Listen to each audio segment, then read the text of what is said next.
All right, let's bring in the lead detective, originally investigated the Peterson case, former Modesto Police Detective Jon Buehler, and Scott Peterson's original defense attorney, Counselor Mark Geragos. It's good to have you both.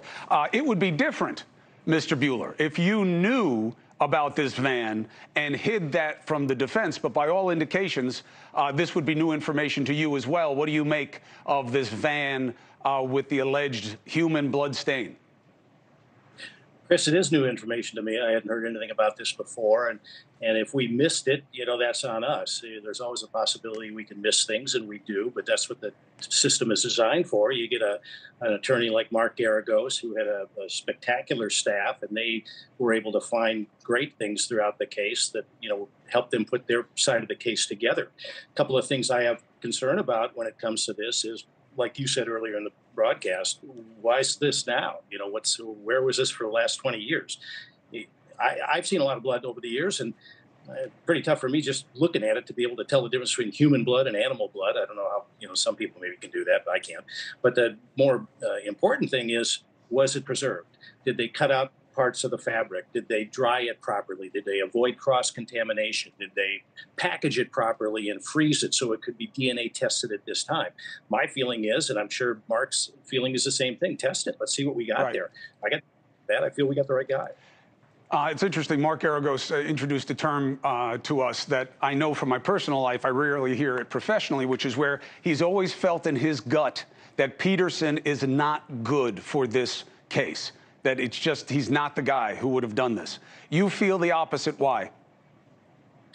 Well, I don't rely on my gut on too many things like this because it's not scientific. All I do is I collect evidence, just like the rest of the team members did. I wasn't the lead. There were 3 of us that worked it from start to finish, but we had many other members of the team on the police department, from other detectives, officers, supervisors, records clerks. Right, and you think it was him? Well, I see it him because the overwhelming mountain of physical evidence that was present. And then, of course, when you compare his reactions throughout the investigation, whenever we would deal with him, always polite, always cooperative, but he was conditional on his cooperation. And he was the only one of all the people that we looked at in this case that we could never clear from having done this. So it's a circumstantial case that was premeditated. As we know, rarely do you get a witness on one of those. We put it together, brought it to the jury. Mark did a magnificent effort along with his team. He has great attorneys working with him on this case, and the jury went where they went. They sided with us, and I think that's the right call. If I had any doubts on it, I'd be making noise about it. I'd be sitting next to Mark on it at this time, but I still believe we got the right guy, and that's where I remain until something bigger comes up. Counselor Geragos, your response.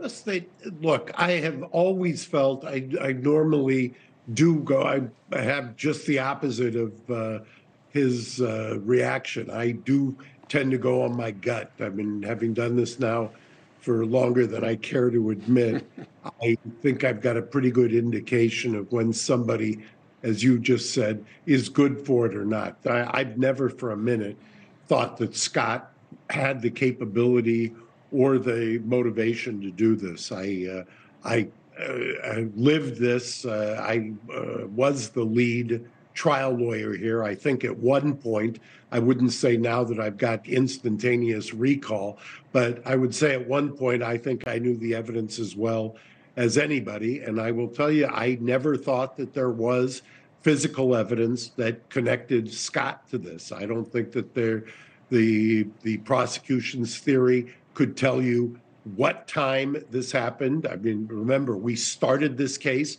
and their theory was it was on the 23rd. We ended this case. Their computer expert conceded that it was more than likely that Lacey was alive on the 24th using a computer. There really was nothing in the house that would have led you to believe that there was a homicide there. So, I mean, given all of the evidence that I saw, given the fact that that bay had to be the most searched area in America for the 4 months that she was missing, I just don't see it. I've never seen it, and I'm hopeful that he's exonerated. Well, hey, thank you for watching. Please go to newsnationnow.com, newsnationnow.com, and you can find NewsNation on your television provider. And don't forget to click the red subscribe button down below. Then you will get more of NewsNation's fact-driven coverage.